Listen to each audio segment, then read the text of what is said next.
Now it's time to connect all the components on the schematic sheet. But before we start, let's talk a bit about shortcuts. Whatever you want to do, if it's in the menu, then you can look up the shortcut by simply looking at which letters are underlined. So basically, if you want to place wire, we go place, wire, and we see that P here is underlined and W here is underlined. So we can achieve the same thing by either going through this menu or simply typing on the keyboard PW, and it's the same. And now I can start placing wire. Every time I click, I create a new segment. And to stop placing wire, I have to right click.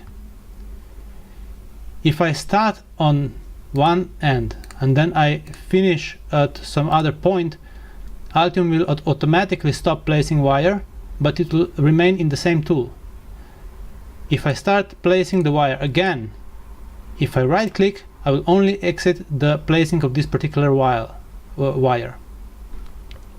If I right click again, then I will exit the tool itself.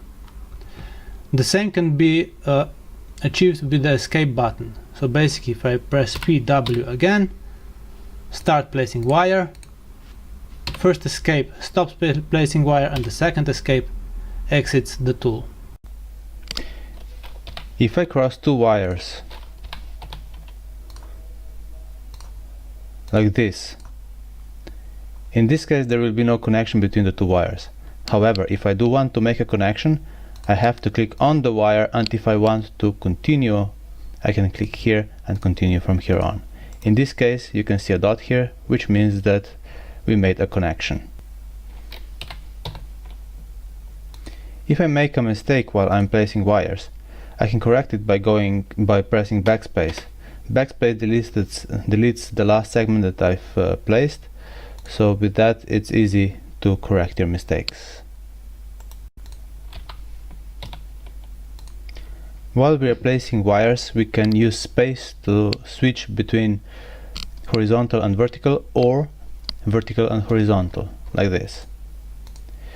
But sometimes we do not just want horizontal and vertical wires, but instead would maybe want 45-degree angles as well. Between different modes of wire placing, we can switch with Shift Space button. It has a few modes. One is perpendicular, the other one is at 45-degree angles, the next one is under, well, it's free, whatever you want, and the last one is still under 45-degree angles, but Altium decides whether it's gonna be vertical first and horizontal, or the other way around. And one more press and we are back to the default mode of vertical and then horizontal. To move a component, you just have to grab it and drag it.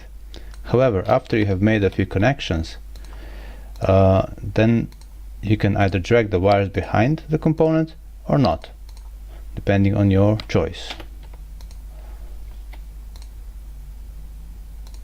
So if you just grab a component and drag it, then you will be dragging all the wires behind you as well. If you don't want to drag the wires, just move the component, you have to hold Ctrl and then drag the component.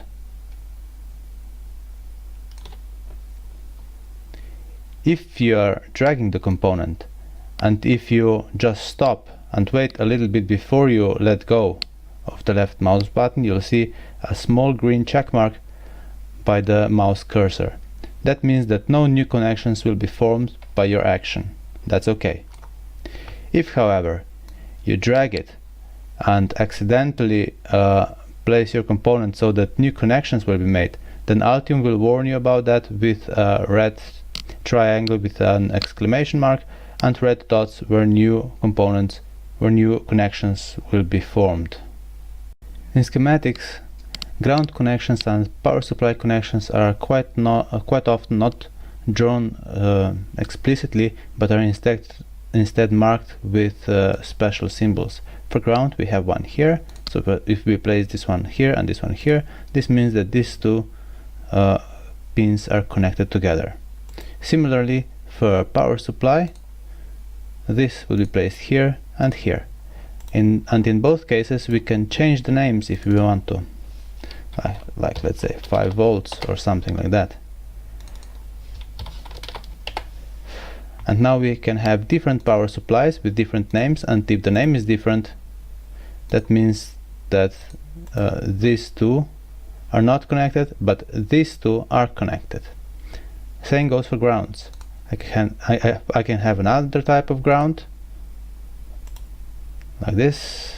I can call it, if I call it a different name, that means it's a different ground. If I want to have a different symbol so that I can more easily distinguish between grounds, I can also double click it and change the style of the symbol to, let's say, signal ground. And if I leave this one like this and this one like this, these two are connected because they have the same name. I can also connect other wires which are not power supply simply by naming them. So if I draw a line here and a line here, and then I use net label, it's this one here, and let's call it connection 1, like con1, and if I place this here and this one, oops, it automatically increased to connection 2. Let's change it back to connection 1. Now this means that these two are actually connected together, although there is no wire between the 2 points. After everything has been connected, it's time to name all the components. To do that, click Tools, go to Annotation, and select Annotate Schematics Quietly. And then click Yes. And we see now that all the question marks were turned into numbers.